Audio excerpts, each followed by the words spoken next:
Howdy, hi there, boys and girls. My name is Bill Camarata, and on behalf of the ZappaCast, I'd like to welcome you to this. It promises to be a very dynamite show. But before we go any further, I have to introduce our host, the writer of very many Zappa books, the host and creator of the ZappaCast itself, and an all around pretty cool guy. Let's bring him up onto the screen. It's Scott Parker, ladies and gentlemen. Howdy, folks. That was dynamic. Howdy, folks. This is Scott Parker, and you're watching another one of our celebrated ZappaCast episodes. And with me, as always, as you just heard, is the newest member of the ZappaCast team, our producer for this episode, and lots more to come, Bill Camarata. Hey! Wait, we don't have any more applause? And where would we be without this man? Oh, we'll get the applause in a minute. Where would we be without this man? My brother in arms, and as he will let you know, you will do as you are told until the rights to you are sold. None other than the Vaultmeister himself, Sir Joseph William Travers, ladies and gentlemen. Hello there. Hey!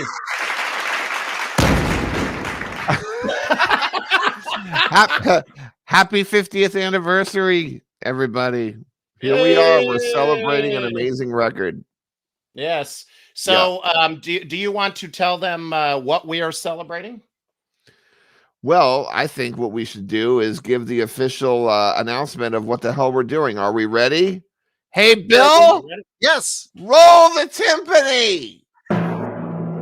Ladies and gentlemen, welcome to the official ZappaCast Over-Nite Sensation 50th anniversary live stream. Live stream.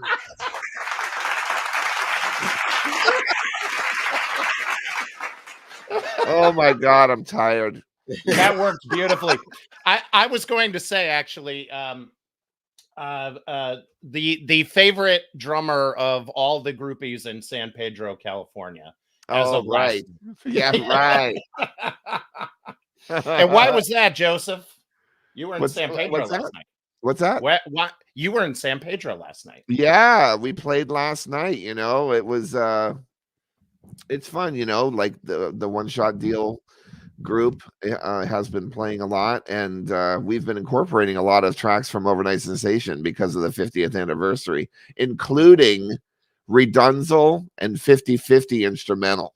Ooh, wow, very nice. So it's been really fun because, you know, those tracks really show off the band members, because a lot of people get a lot of solos on those tracks, and I love how those songs are like really through composed, but they're intended to show off different soloists. It's really cool, you know. Yeah. So we incorporated that stuff. Everybody's sounding really great. We had a good time. Yeah, it was fun.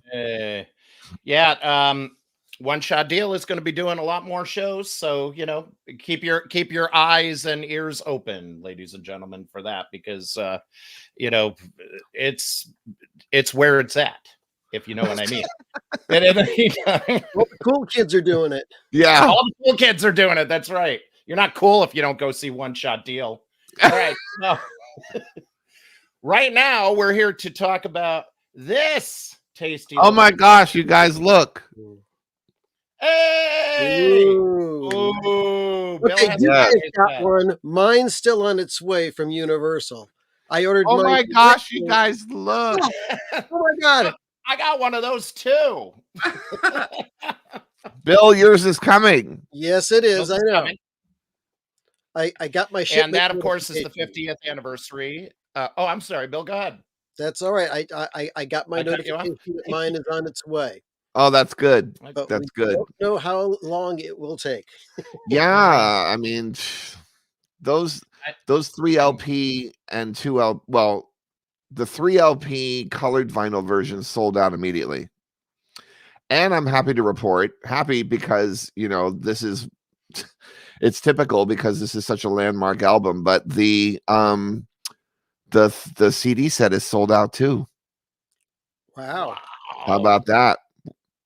Yep. So, if you have, basically, I think for our benefit of our audience, if you have the opportunity to get one, because the thing is that people don't always realize these sets are not, they're almost kind of limited without being limited. You know what I mean?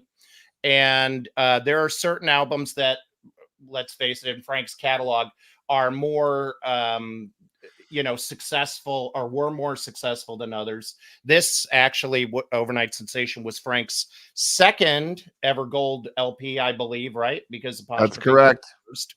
And so it is, and has remained, one of the most important touchstones in the Zappa catalog. I mean, it's really a lot of people's, their entry, first one's free. Well, you didn't have, you probably paid for it, but you know what I mean? And, yeah. Back in the day, you probably paid like $4.98 for it. Yeah. Bill would know. That's what I did. And yep. So just to show everybody, we've got all this wonderment here. You got your book, of course, and you've got all these 4 discs plus the Blu-ray, which is here. And yeah, we're going to get to what the content is, but yeah, this is a freaking incredible set, ladies and gentlemen. And you just need to have one in your home. Sell your kids if you need to, because because that's a recurring joke on this show. But yeah, we got that, and we have the 3 LP, which if you got the limited edition, may I show this off? Yes, I think you might as well. Wow, look at that. Look at that. That is just nothing but gorgeous. Ooh, and yeah, that's what all the cool kids are doing, folks. So get yourself an Over-Nite Sensation 50th anniversary set. Yeah, that did really turn out nice, didn't it? Oh, it turned out beautifully.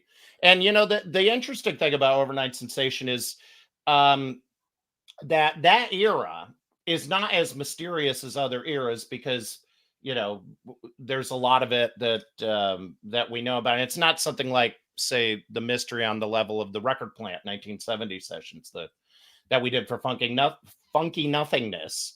And but still, what you get out of this, and I was listening to it again this morning, some of the Bollock take-home mixes were just like holy waka jawaka sound. You know what I mean? Like they could have comfortably have fit on Waka, just the sound, with that dry sound. That's because of the engineer. Well, no, that's not true. That's not true, because Barry Keane was the one who was recording most of that stuff at Bollock. I'm not sure that Kerry McNabb was there, but yeah, it was like the sound of the time at that time. Like that was kind of like quintessential studio, early 70s, go into tape. Mm-hmm. Yeah. Dark Side of the Moon is your classic. Like the way the drums are recorded and mixed, very dry. Like, and I don't know, I love it. I think it's like listening to it with fresh ears. Yeah. And yeah, what's really great about those take-home mixes is hearing the things that Frank didn't keep. Yes. Before they were wiped, and overdubbed. Because I mean, the album was 16 channel, so, and he definitely used all that stuff up real quick. Yeah, I mean, there's all kinds of little, earworm type things in there that just grab your attention. But one of the things that I tend to forget is that there's an intro to Montana that was not used on the album, but was used on the single. And well, no, it wasn't used on the single. Oh, it wasn't used on the single. I tacked it on.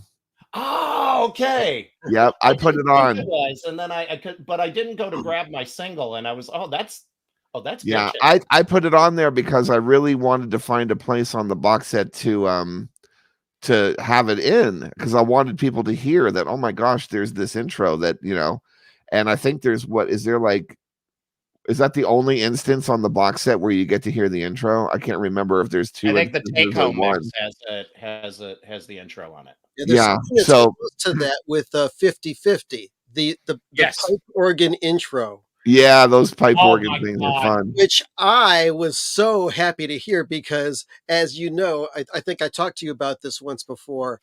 Um, I was investigating, just trying to find out what that organ sound was with the bells on it. That's on that song, and also "Tell Me You Love Me" on Chunga's Revenge, and a couple of other tracks. But I finally found out that it's a pipe organ that has stops on it for different types of percussion, horns, Ah, Yeah, just and that pipe organ was at Whitney Studios in Glendale. And when Frank was working at Whitney, he was using that pipe organ, as much as he could, I think, on a lot of records. Burt Weenie Sandwich, mhm, you'll hear it on the recently issued Billy the Mountain original version on vinyl. That's not available digitally, but you will hear that. Yeah, there it is. You'll hear that it organ. That organ appears everywhere, all over Hot Rats, of course, and all sorts of stuff like that.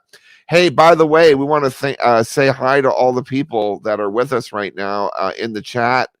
And we want to thank you for joining us. A little shout out I see Gary Tatone's in there. I see JP Funk was in there. And so it's distracting me as I'm trying to do this, but I do have it open and I'm seeing it over there. Maybe we'll get a chance to take some questions from all y'all yeah. in there. I noticed yeah. that somebody was asking about the 45 RPM. I don't know if Yeah, talk everybody knows about that, that. Bill. Yeah, the 3 LP set, the first 2 LPs, is the original Over-Nite Sensation album cut at 45 RPM. And why did we do that, Bill? That's what I was asking you, because you were present at the mastering with Chris Bellman at Bernie Grumman Mastering, which is your background. Yes, exactly. The Yes. room, the room that you see me in right now is the room where the 45 RPM version was cut. Literally, it really is. Yeah. Yep, yep. Did you take that as 45 a gift? RPM, for those of you who don't know, records sound better at that speed because it's a mechanical medium. The slower that a vinyl goes, the worse the sound is, and the closer that the needle is to the label of the record, the more the sound degrades. And so at 45 RPM, you get basically as crystal clear audio as you can get, with vinyl as a format. And so that's why you see all of these, audiophile 45 RPM editions of records, because it's like, even though you have to get up and change the side a hell of a lot more during your vinyl experience of listening to the record, you are getting sound that is, almost completely unique. And maybe it's, you have to have ears of a dog to hear the difference, or something, but literally it is true. And so that's why we decided, I think the only other 45 RPM title that I remember doing that was one of my favorite things we ever did was the mono primordial lumpy gravy on Record Store Yes. Day. And Yeah. also the Mud Club. Oh, right, the Mud Club, that's recent. Yes, Right. that's right. Yes. So for those of you who have been enjoying 45 RPM on a 12-inch disc, you know that it sounds very good. So now we have Over-Nite Sensation cut that way in an audiophile treatment, and it sounds great. Yeah. It does. I will tell you this. The first thing that I noticed, because I had played the what year did that, was it 2014 was the last vinyl reissue? I can't, what, 2014, 2016, somewhere there. Oh, you mean the 33 and a third? Yes. Yeah. Yeah, I think it was 14. Yeah. 14. I played that and then I put this on, and just the difference in the volume alone, it jumps Really? right out at you. Oh my God. It's so it's loud in a good way, and crisp and clean, and like kind of like listening to a whole different version of the album. So, Yeah. yeah, it was very immersive. And that's not just me saying that because, I think we've all heard this album about 87 million times. And Yeah, and that leads me to my question. So I yes, want to know, and for the people in the chat, if you could submit this, it'd be good read. It'll be a good read. But yes. I want to know from Bill and Scott, and I'll chime in. But when did you first buy or receive Over-Nite Sensation in your lifetime? Well, I'll take this first because my story's a lot shorter than Bill's, but I got it, I think around late 87, and it was the twofer, the Over-Nite Sensation and Apostrophe twofer, which is said to On be, and I CD. don't know, yeah, CD, and I don't know if we ever figured this out, Joe, might be a fold down of the quad mix. We were just talking about this recently, and I'm not sure if we ever got to that, but that was the first time I heard it. And then when I got it home and I realized that I already knew things like Montana, and I'd heard Dynamo Hum and Dirty Love and things like that. Okay. So it's a very accessible album and it's a very easy listen. And to have those two albums back to back, they still feel like the same album to me. You know what I mean? So that's the first time I heard it. And Bill has an infinitely more interesting story, though.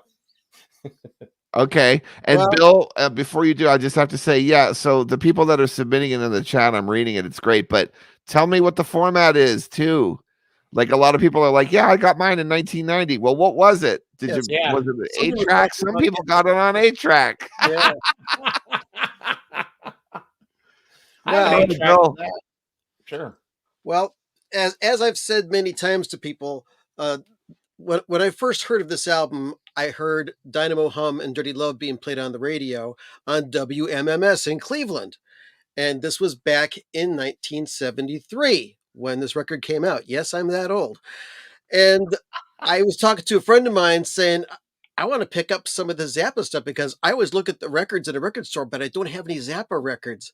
And he says, "Oh, that new album's crap. Here, you need to listen to this." And he lends me a copy of Uncle Meat. So Ooh. that was the first album that I heard. And my mind was instantly blown with the first strains of Uncle Meat. But I couldn't find the record in a store any place. So the first one that I saved up my money for and got was the original on Hey, vinyl. on discreet. This is my original copy that I got. And not shortly after this, I got Apostrophe as well. Because I remember buying this at Record Theater and kind of sneaking this home because of the song Dynamo Hum. I didn't want my parents to notice that I was listening to this because I was like 14 years old at the time. And I also picked up the quadrophonic version, which is the same except for this little thing here. And in order to play this properly, you had to have a special cartridge and, of course, the 4 speakers in the surround system, which is another discussion for another time. But let's go through the history of what a lot of you are experienced for, the CD history of Over-Nite Yes, Sensation. When it first came out, it came out on Ryko disc and it was paired with Apostrophe. that's And the one of I had. course, the disc looked like that. Mm. And it even had the little discrete thing in the corner. Oh, Then, I forgot about that. yeah. Yeah. And then Yeah. for some reason, I have a copy of a European issue, which says a UMRK digital remix, which I find hard to believe because it still says AAD everywhere on it. Yes. But it was actually on Zappa Records on CD. Yay. Then 1995, this Mhm. version came out via Ryko disc, and it came out all on its own. They separated the two albums, and they had this design on the CD, which was not my favorite, and kind of interesting, unique to this version. The booklet unfolded Yes. So you had the full-size album cover, or more or less, like that. And then There you you've got all of your lyrics nice and big here. Mm-hmm. And then with Bob Ludwig's mastering in 2012, we've got the current version, which is available today on Zappa Records. And that beautiful little nugget looks like this. Hey. And A if you brief history of the compact disc elements. Yes. And if you're even more of a completist, I've got this DVD for Over-Nite Sensation and Apostrophe, which you can find if you look around. But if you just want to watch it, it is available on Prime Video. So if you got Amazon, you can watch that. Yeah, and you get to see Joe Travers, the That's rock right. god Yeah. of all Was the on there. groupies in the San Yep. Pedro area. All right, I got one for you. This one goes out to Zip, however you say his name in the chat. The Kazip, whatever the hell that stands for. You ready for this one, fellas? Hit us with I'm it. ready. Oh, the Oh, mini the mini disc. disc. I do have that someplace. I do have that. Wow. And mine is sealed. Isn't that I nuts? don't think mine is. That's so nuts. It's like a format that died immediately. Isn't that nutty? It's just Yeah. like, I never woo! even had a mini disc player, and I still opened the damn thing like a fool. Yeah, Oh, I man. forgot that they put that out on mini disc. Yeah. Yep, Is that the only album on mini disc? probably. The only Yeah. Zappa album, yeah. Yeah. It was extremely short-lived, that format. Joseph, what was your first experience? You got it in the, I want to say. Oh, you know, I bought mine used. I got a original discrete LP used, and I was it was during one of my Cleveland, record hall excursions, summer excursions when I was growing up. Mhm. Because when I was growing up, I know I always say this in interviews a lot, but when I was growing up, everything was out of print. So I used to go to and used record shops were not popular yet in Erie, Pennsylvania. So we would drive to Cleveland, which is where Bill is from, and we would go down to Coventry Boulevard, and we would hit Record Exchange, and we would hit Stiff Records, and we would have pizza at Irv's. And I wound up getting Over-Nite Sensation used for like $5, a discrete LP. It was there, and I got it. Back then, used LPs were, affordable. Now, everybody knows their worth, and because they're the rage, they're not. They're very expensive. Oh. But anyway, so that's when I got mine. So I was jamming to it in the '80s on LP. I got the 2 for CD as well, but Mhm. I when it came out, because I was really kind of curious about CD and the format and how it sounded and all that stuff. So, and that was like, I'm pretty sure that Apostrophe and Over-Nite Sensation was one of the very first selections that Frank made available on compact disc, right? It was, yeah, That was the first 1986. batch, yes. Yeah, and I think was it a part of a batch? It was that first batch. Freak Out, Over-Nite Sensation, and then like some recent ones like Mothers of Prevention or something. Yeah, Mothers of Prevention, LSO, the first LSO, I think. Yep. Yeah. So, there you go. Frank knew that catalog items, there were certain catalog items that he needed to prioritize for his stuff on compact disc. And the very first rollout was the Apostrophe Over-Nite Sensation twofer. And that's because those albums continue to be landmark and gateways for Frank Zappa. It just still is. If you're out there and if you're a new consumer to Frank Zappa, this 50th anniversary is for you, people. Yes.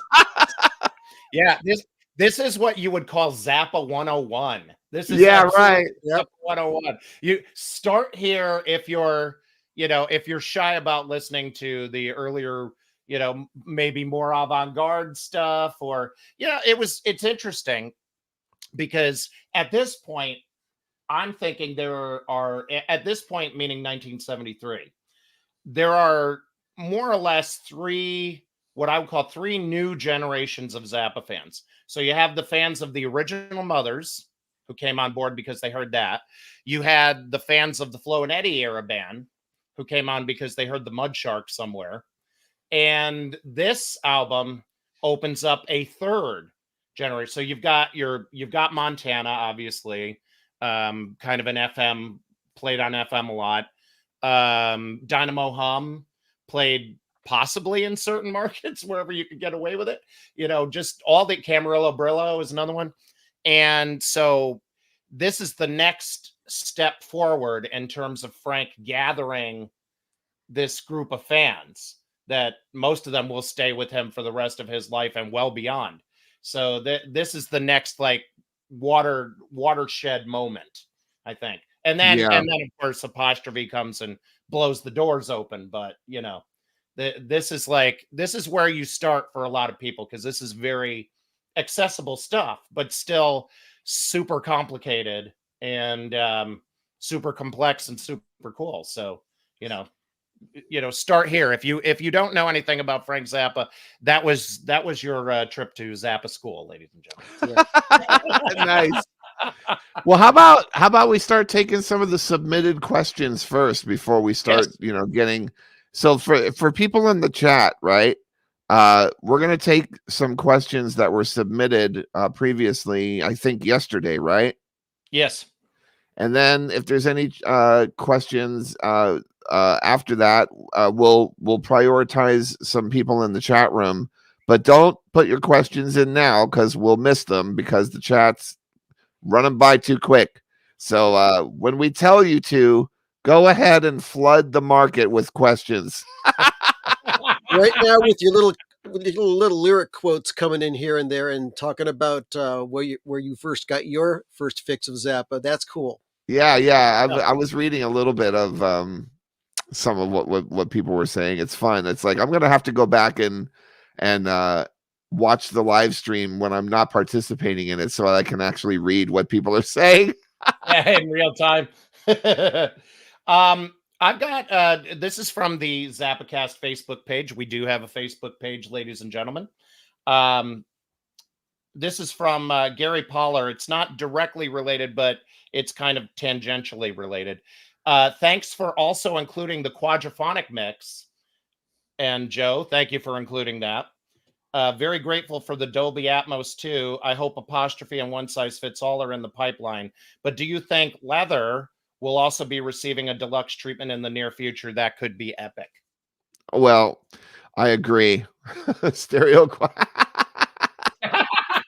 Nice. There you go. Nice. There's your diagram. Is that a homemade diagram? Yes, it is. I love it. This is probably a good opportunity to talk about the quad mix and the Dolby Atmos. Yeah, I mean, that you're right. The quad mix was the literal crown jewel of the reason why we prioritized this 50th anniversary set, because I told Universal, it's like we have to get the quad mix out on Blu-ray. And because Dolby Atmos is currently being supported right now by the industry, they were interested in doing that too, and so we did, and we had Karma Auger and Eric Goebel do the Dolby Atmos remix directly from the 16-track masters. And gotta tell you, they also did the Grand Wazoo and Waka Jawaka on last year's set, and they're wonderful. They're so good at what they do, and very happy with how all of that turned out. We even had a really nice listening party, well, like a listening session, so to speak, limited to the attendance, but it was really nice in Hollywood. I think it was like last month, and it was just so great to hear that Dolby Atmos remix in a room with 19 million speakers. It was just so nice in there. So if you guys get a chance to actually hear the Atmos mix in a true configuration, it's really an experience. I mean, it's not supposed to take the place of the album. It's just another way of enjoying it. And as we know, Frank loved immersive audio. He loved surround, and this album was the first record that he made commercially available in 1973. Over-Nite Sensation was the first one to be mixed in quad, And for those of you asking, that they seem to always think that One Size Fits All was also mixed in quad, but officially the only 2 albums that were released were Over-Nite Sensation and Apostrophe, and Roxy and Elsewhere was mixed in quad but not released, and Over-Nite Sensation was not mixed in quad. So that's the history of Frank and quad, and there's the quad apostrophe right there.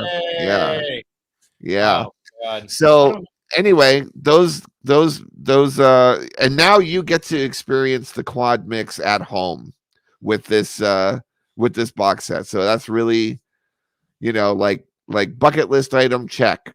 There you go. Now y'all have the quad mix, people. And I'm so happy that it came out on the Blu-ray and not just on the streaming services, because I mean, I consume physical media, and I'm not a big person with streaming. The only thing I use streaming for is if I want to hear something before I buy it, I go stream something. But yes, I love being able to just turn on the quad anytime I want. Yeah. Yes. Must be nice, especially when you have a Harry Parch H track. But anyway, let's move on. To be continued. To be continued, ladies and gentlemen. This is from Bill Flynn. Have you found any tapes from the 1972 Paramount Studios jam session discussed here? And it's references Carnard du Jour. The answer is yes.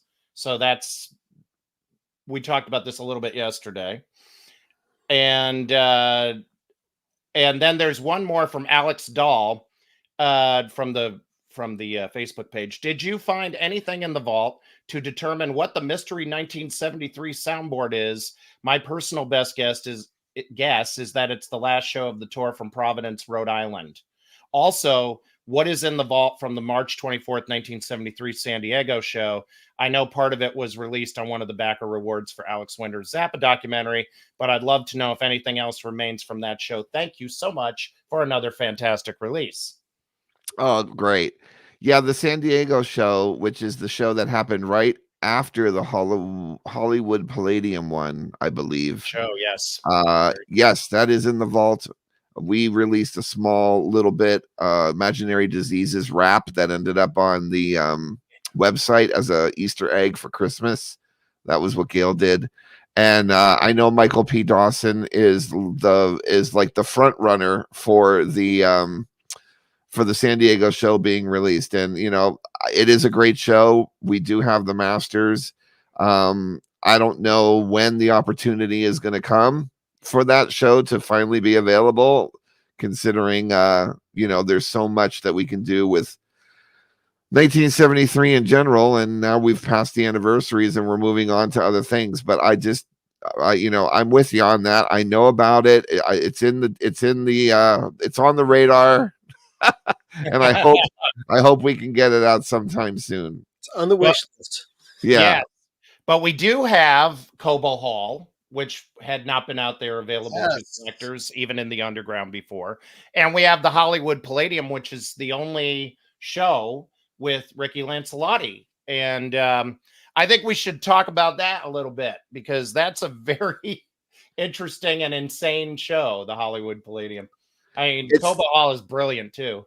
It really was like, it always seemed that like every time Frank would play in LA, he would just kind of turn it into an event. You know, like there just seems to be some kind of special aura in the air whenever Frank would play in LA, and he would do different things, like even in 1984, all those guest stars that came up and played at shows. Yeah. Wasn't that at the Palace? Yes, that was the Palace. All those different people. So LA was just always something, excellent. And this show is no different. I mean, unfortunately, the tapes didn't get saved for the first reel, and we don't even know if a last reel was recorded, because my assumption is that Barry Keane literally ran out of tape stock. He didn't expect that show to run as long as it did. And Ray Collins was a guest, and that didn't get captured, or at least it hasn't been found. And Sal Marquez came out on trumpet, and he wasn't even a band member yet. He ended up becoming a band member not too long after that. And last but not least, you got Ricky Lancelotti, who came out the one and only time that he played live with the group. and that's on the box set. So yeah, it was a great show. It's good sounding and great performances, great band. I mean, this was a change of the guard, literally, time wise for Frank.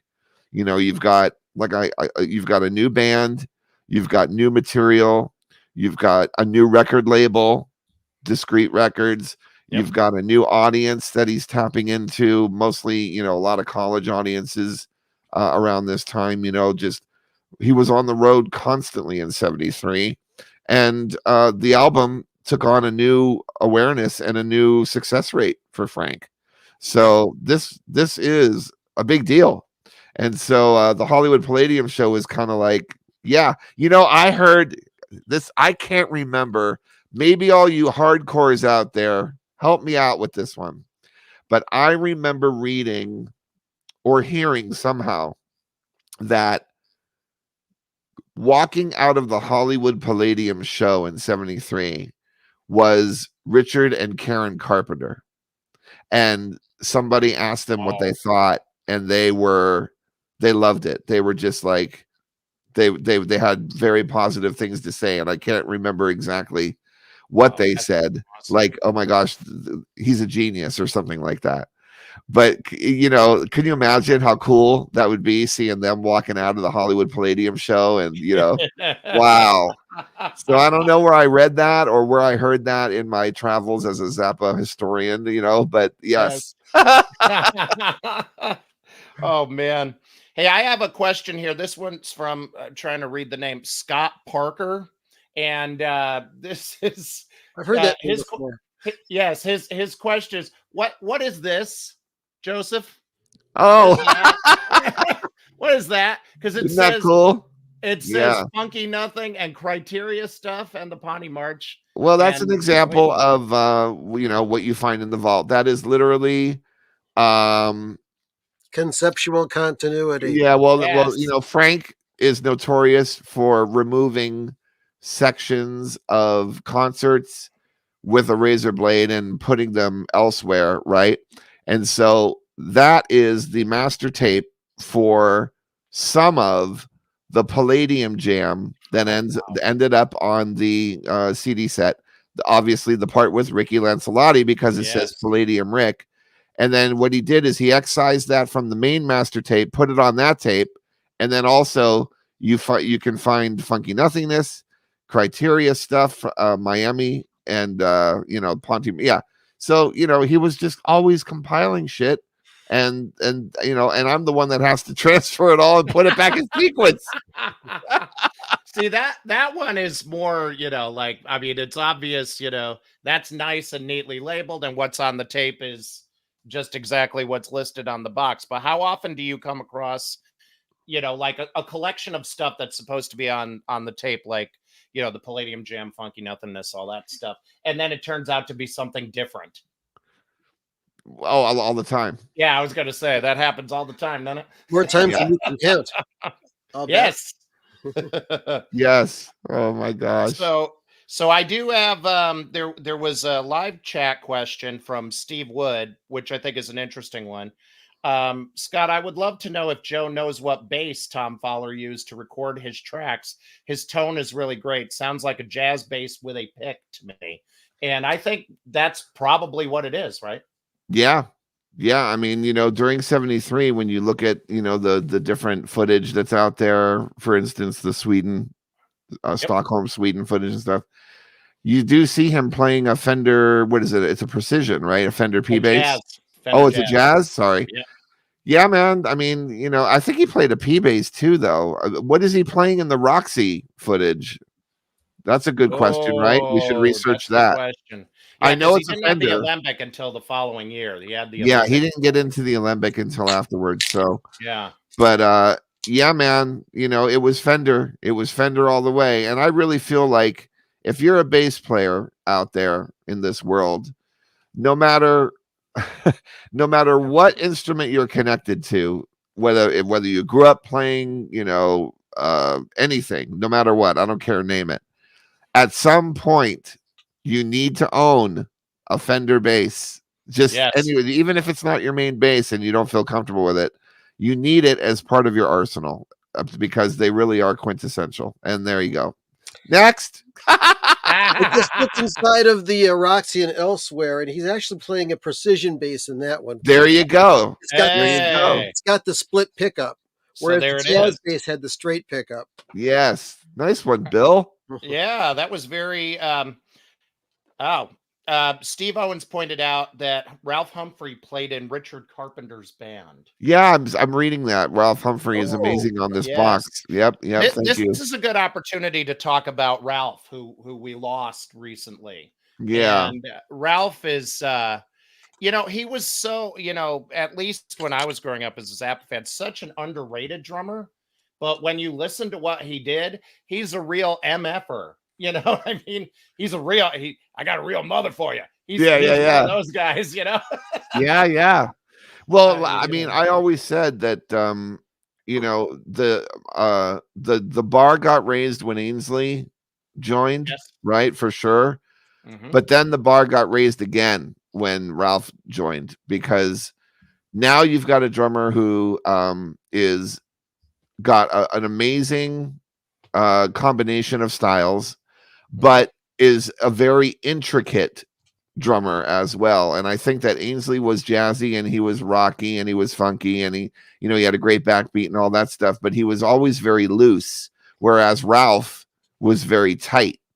And that tightness is kind of an essential element that you need to have in your playing to play Frank's music, because Frank didn't really tolerate mistakes, and Frank was very intentional about so much in his music. And so when you're a player like Terry Bozzio and you're very, very compositionally oriented and intent on what you play, that is like a match made in heaven for Frank Zappa's music. And Ralph was literally the first guy to come into the fold and have those elements in check, and just really took to the music well. And Over-Nite Sensation is the perfect example. It's the first one, right? With Ralph on it. Yes. Yep. Yeah. That's the first So one. you listen to these live shows on the disc and you're like, wow, this guy completely took to the music well. He really did. There's no studio recordings with Jim Gordon, right? So you go from there is. Oh, there yeah. are studio Electric recordings? Lady apostrophe. Oh, that's right. Yes, that's and right. Down into Do. So that's true. And Down into Do is also Jim Gordon. That's true, huh? So you go from Ainsley to Jim Gordon to Ralph, and then pass it down to Chester and then to Terry. So that's a really interesting sequence of drummers you've got there. Yeah, Jim Gordon had a great feel, but he was just like, I always feel like he was just barely making it as far as execution of parts, but he did it. But yeah, anyway. Yeah, he probably had other things on his mind, but anyway. Yeah, exactly. Other executions that would happen in the future, but we don't want to talk about that here. Yeah, exactly. Yeah. No, he's great. He was a great drummer, though. It's just, it was an interesting combination, Jim Gordon with Frank, and especially with Frank doing such extravagant compositions at that time. Things like Farther Oblivion with Jim Gordon on drums. It's like, whoa. Anyway, so now look, it's 12:46 and we've got 15 minutes left. Should we take some questions from the chat? Sure, go for it, Joseph. You can see them. Yes. All right, you guys, start flooding the chat room with questions and we'll pick them. We'll pick them now as we go. Yes. And in the meantime, Bill, how are you enjoying your first ZappaCast live stream experience? This is awesome. I mean, I do a live stream every week with my channel, Bill's Box of Sound. Yes. I know that I've got some people who watch my live stream every week, but most Saturdays around 10 p.m. Eastern time, I do a live stream, and I talk about all sorts of music, not just Frank. But last week I did a live stream at the same time we were doing this one at 3 p.m. And I was surprised at how many people in Europe said, "Oh, thank you for doing this early in Yes. the day," because Yes. it was in the middle of the night for them. Yeah, So we make sure that yeah, exactly. Okay, all right. People want to know, will the apostrophe quad come out next year? That's a good question, and is definitely on the radar, people. That is Yeah. on the radar. Did I get Ruth's approval for the Cobo Hall intro? No. But it's like every show is gonna have something like that. I would have to like call Ruth continually if Yeah. 'cause she was the recipient of abuse daily. Yes. Um, yeah, unbelievable. Why not SACDs by Bernie? Yeah, I was on the SACD train back in 2005 and 6 trying to get Gail to pull the trigger on SACD stuff, including getting the quad mixes out on SACD, and she never did it. I just don't Wow. really know. Why is Transfusion's audio quality so excellent? Just incredible. Well, what are you gonna say, man? That's the 88 Digital. band. Those are Yeah. 48 track digital recordings, and Frank, and Frank mixed did and it. all that stuff. Bob Ludwig Yeah. mastered it, and what I mean, the quality of recording had gone so far for Frank by that time. So that's why Transfusion is so special. Is any of the multi-channel and Atmos available on streaming? Yes, it is available on Amazon Music HD, I believe. It's on Apple Music, and I think it's also on Tidal, and those are the only three that will allow you to stream the Dolby Atmos mix currently. I wish Qobuz would get on that track, because Qobuz is a really great I know that you uh, mentioned, Joe, that Roxy and Elsewhere was mixed in quad but never released, and somebody just asked in the chat room about that. So yeah. I'm guessing that is another possibility. I mean, we've got all this Roxy stuff. We got the original album. We've got Roxy by Proxy. We've got the movie. We've got the boxed set. Could there ever possibly be more Roxy? People can't get enough of it. Well, yeah, and guess what else? Some of the shows were mixed in quad. Some of the shows. Some of Oh. them, not all of them. Yep, so how Oh. about that? Yes, exactly. Where's our sound effects? There hasn't been any. Hey, you Yeah. know what? Chris Chirac is asking, do you guys want to buy a shaving kit? What does that mean? Does he not like our beards? Yeah. I think that's what it is. I think that's what it is. Hey, I trim mine for this, Hey, would love to hear Ladies the know Wait, latest. about this will that. happen. Yes, exactly. Exactly. Oh, I Oh do have a man. question here, Joe, from Gary Okay. Stone. Two topics: acoustic Black Widow with flanger on Exports and Elsewhere on the album. I'm thinking Dirty Love too. The quad mix Yes. could be the acoustic Black Widow. Could be. Well, honestly, I wanted to mention that in the liner notes, but because I wasn't 100% certain whether that was the Fender 12 string, the electric 12 string, Oh, yeah. or the Bazooki, which, as we know, Frank was playing a lot with the Yes. Bazooki at that time, which leads us back to the 1972 Ponte tapes. Yep. So 1972 and 1973 were right next to each other, and that Bazooki had to have been available. So I wasn't exactly sure what that was, so I didn't want to like be the voice of authority when I didn't really know what it was. But maybe all you guys out there, when you listen to this box set, put in your most logical assumption on what is Frank playing on the Exports solo, the quad guitar solo, and let's just see what the hell's going on there, because it sure is cool. I think I even asked, or is it a 12 string? Is it a Fender electric 12 string? Because we know that he had one, and you hear it for a minute on Halos and Arrows on Funky Nothingness. That's So true. yeah. Gary also wanted to highlight the tape speed variant vocals on Dirty Love and Montana from the take home mixes. Oh yeah. So, Well, Frank was yeah. always recording Verispeed vocals all the time. That's a studio technique that he utilized all the way back in Whirling In for the Money. Yes, indeed. Yep. So, do you want Only to in do it for the lightning money, round? Bill. Yes. Let's hear it. No. Let's hear the Oh. Oh, that sounds so good.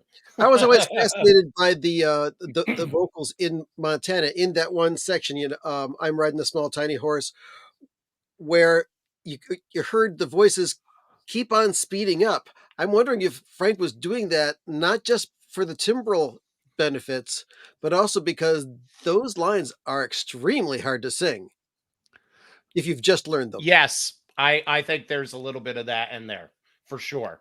So isn't that what Eddie Kramer did to Robert Plant on Houses of the Holy album? Yes, as a matter of fact, it is. Yeah. For what song?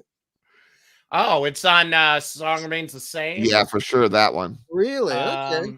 Yep. I think it's on The Ocean also. You're right.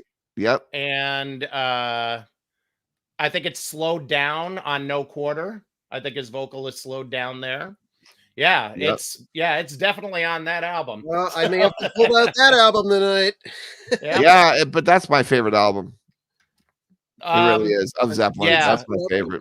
Yep. Yeah, it's a ray of sunshine, that album. Yeah, it's so If good. you don't have that, kids, go out and get it. Blow your minds. We got 7 minutes. Do you want to do lightning round with the questions in the chat? Yes. Yes, Joe. Is that your private studio behind you? Please show us around. I wish it was. Yeah. No, that's his apartment. You know what? If I do this, we can see more of here. You can see more of the cutting room at Bernie Grunman. That is the let's see, right there are the lathes, right? The lathes, and then behind behind my head is the Studer 2-track tape machine to the left of me, and the console, which is a custom console. And if I move over this way, you'll actually see. Wait. Look, there's the tapes. Oh, there they are. You see it? Oh, wow. Yep. I never saw that before in that picture. Yeah, because I'm sitting in front of it. Wow, yeah. I got to tell you, Joe, that's better than porn. That You know that I got the okay from Bernie for me to use that picture as my background. I had to. Yeah. Yeah, because I didn't want to get in trouble, you know. Somebody was asking if you know why the album is called Over-Nite Sensation. You know, that's a good question. Scott, that's for you. Yeah, I don't think I've ever read why, because Frank had after the sales of Waka Jawaka and Grand Wazoo, he had no, other than the fact that this album was clearly more commercial, he had no reason to believe that it was going to do as well as it eventually did. So I actually don't know. And that's a good question for folks in the chat. You know, I think the chat continues after we're done here. So if anybody has any anything they can attribute to Frank talking about it, we'd love to hear it. That would be good. I think my assumption would be that he clearly knew that he was doing something different. Yes, because it is quite a departure from Waka Jawaka and the Grand Wazoo. So maybe he was just being frank about it. Yeah, he was. I always thought there was a healthy dose of sarcasm. Yeah. Exactly. He's like, here's, for those of you who like the Mud Shark, here's Dynamo Hum, here's your hit album, here I am, Over-Nite Sensation, Frank Zappa. Yes. And let's not forget, thank you, John Kelly, Tina, how much did she sing on? Yes, Tina Turner. Yes. And the Ikettes are on this record, on many songs, actually. And they're also on, the Ikettes are on, on Apostrophe. They're on some songs on that too, Cosmic Debris. And so, yeah, So yeah, they're all over this one. They're on Montana. They're on I'm the Slime, right? Yep. Yep. And isn't there one more? There's got to be one more. Dynamo They're Hum. on Dynamo Hum, yeah. Yeah. Yes. Yeah, Montana at the end. Yep. Yes. Yeah. Exactly. So I mean, like, yeah, if you're gonna get somebody to sing these songs, why not? I guess it's Yes. Somebody was asking but, about the solo on "I'm the Slime." Mhm. And now I know that there's two different solos, and you get them in this box. You get the original Yes. solo that was on the album. There's also the single solo that's on the bonus material. They wanted to know if the "I'm the Slime" solo was extended or if it was like edited or went on longer. You know, that's a good question. When we listen to the oh, wait a minute. I'm the Slime. Well, Dirty Love, that was the one that was edited. Because when you Ooh. listen to the quad Yes. guitar version, you're like, holy shit, who knew that this was, Yeah. long? That's a long You know, solo, like yeah. so for Slime, I'm not sure. I can't remember off the top of my head if that one is longer or not. It cuts in on the single mix, or the single edit. It cuts Oh, in. yeah, So, that's right. Oh, yeah, that's right. yeah. It just goes out at the end. That's right. No, yeah, you guys are right. Yeah, it Yeah. is longer. And sections of it were used uh for the different issues. Like, Of for course. the single version, he cuts into it, a different place. You're right. And then Yeah. on the album, it's that you're right. So yeah, that's what's going on there. Very typical. I mean, look, it's almost like the songs on Over-Nite Sensation were truncated on purpose because it was that kind of a record, Yeah. Yeah. Yeah, that's another good question. Why call it The Curse of the Zomboids when it's very obviously I'm the Slime? That should be the title of the Yeah, Curse of the Zomboids was the first title. Well, Face Down, I think, was the first title, That was right? the first title, Yeah. yeah.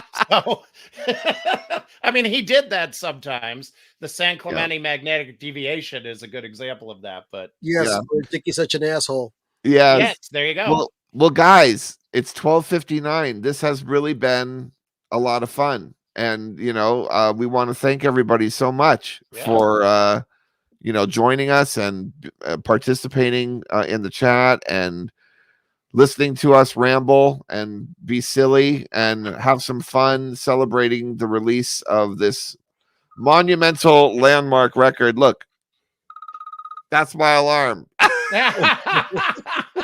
telling us it's over. Make sure Time's up. make sure everybody that you click the like button on this video. It really makes a difference. Yeah. Oh, see, I would And never Subscribe have thought to about the that. Zappa channel if you like this kind of stuff and you want to see more of this stuff. yes. And I'll see some of you on my live stream tonight in about 6 hours. Yeah, I'll Yes. be there. And Scott, give them a farewell adieu. Go for it. Well, ladies and gentlemen, we'd like to thank you very much for coming to our live stream tonight. We hope you enjoyed it. Once again, it's been Bill Camarata, Joseph William Travers on nose trombone, and myself, Scott Parker. Thank you very much, and good night, boys and girls. Wherever you Good are. night. Woohoo! And now for that uncomfortable silence until Bill presses the correct button to stop the live stream. I was thinking of redoing the intro music, but no, people have tuned out by now. I'm just going to end the stream. Bye, Okay. guys. Bye, boys and See you girls. guys.